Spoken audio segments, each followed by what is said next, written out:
Remember, we just seen at the beginning it said 391 AD. So let's read this account here. Let me go back to the scripture here. 1 Corinthians 12:1. Now concerning spiritual gifts, brethren, I would not have you ignorant. You know that you were Gentiles, carried away unto these dumb idols, even as you were led. The word there should be Hellenized. All right, because that's what happened. They were carried unto those dumb idols. Another word for dumb meaning cannot speak. One of those idols was Serapis, as you see here. There you go. The giant statue of Serapis. It can't speak. It's a dumb idol.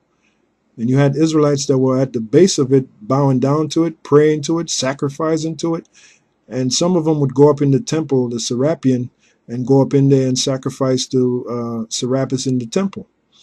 And I'll have to make another video which delves into that history. Because this history is so vast, man. You can't possibly cover it in just one sitting, you know. You have to dissect it piece by piece. And then you got a lot of brothers that's not really into the history. You know, they're more into entertainment. So, you know. But anyway, let's match this with the scripture over here. All right. Let's match it with the scripture. You know, bring the scripture to life. It says, you know that you were Gentiles, you were Hellenized, in particular underneath the Greeks, because who was Paul speaking to? He's speaking to the Israelites in Corinth, Greece. You know that you were Gentiles, carried away unto these dumb idols, even as ye were led. Now, this, even though this was written at the time of the Roman conquest of Israel, the Romans still carried gods that came out of the Greek Empire, and one of them was Serapis. All right, that's why you're seeing right here, this is around 391 AD, long after this was written, long after 1 Corinthians 12 was written. All right, this is long after, and you still see an image of Serapis. All right, so that's an example in 1 Corinthians 12, 1-2. That's an example of what Paul was talking about. An example of Hellenization. Let's go back to Hellenization. It says, is the historical spread of ancient Greek culture or Hellenistic civilization, and to a lesser extent language, over foreign peoples conquered by Greece. And that was the beginning of our people starting to speak Greek, which there was a saying among the Jews, it's better to eat pork than to speak Greek, which shows their disdain for the ancient Greek language. But that was all a part of Hellenization. So when the scriptures say there's no difference between no Jew and no Greek, now you understand what it's saying. It's the Jew and the Greek were Israelites, but you had one group of Israelites that kept the customs, kept the ways, kept the laws that was given to our forefather Moses. Then you had another group of Israelites that kept the customs of the Greek. And they were, in a sense, called Hellenized. They were Hellenized. Or it was a process of Hellenization. The result of Hellenization was that elements of Greek origin combined in various forms and degrees with local elements. In modern times, Hellenization has been associated with the adoption of modern Greek culture and the ethnic and cultural homogenization of Greece. And there you go. So that's the example. All right, so now, I believe we read this already. As a matter of fact, you know what? Let me go back to that incarnation of Serapis, because it came out of Apis the bull, which was a deity that the ancient Egyptians worshipped. So when Ptolemy took over, that's exactly what he did. He changed that deity, Apis the bull, into a man and into the form of the so-called white man, you know, which he being the so-called white man himself, that's what he did. From bull to man, it says, under Ptolemy Soter, efforts were made to integrate Egyptian religion with that of their Hellenic rulers. Ptolemy's policy was to find a deity that should win the reverence alike of both groups. The key word there is reverence, fear. He wanted to instill fear, especially in the Israelites. So he set up this character to be the new God. And a lot of Israelites did fear this character, just like they feared the so-called ancient gods that came before them. Win reverence alike of both groups, despite the curses of the Egyptian priests against the gods of the previous rulers, previous foreign rulers, Set, who was lauded by the Hyksos.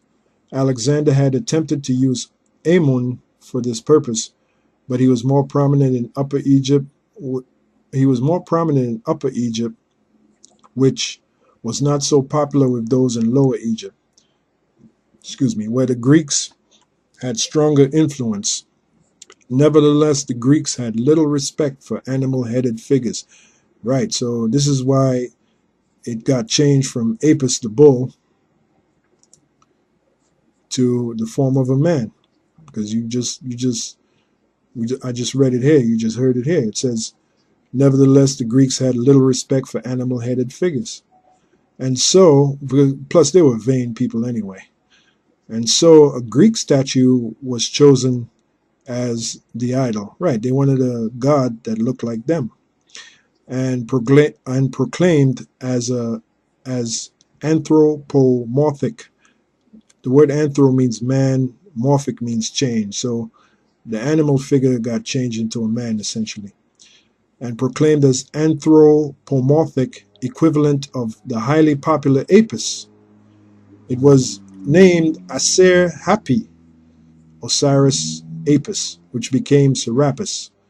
So now you know where the name Serapis came from. Now you know how that name came about. You know, the joining of Osiris, which was one of the gods that the ancient Egyptians worshipped, one of the so-called gods, and Apis the bull, which was another god that the ancient Egyptians worshipped. So this whole thing was based upon Egyptian worship, which became Serapis and was said to be Osiris in full, rather than just his Ka, meaning his life force. Ka means life force when you look it up.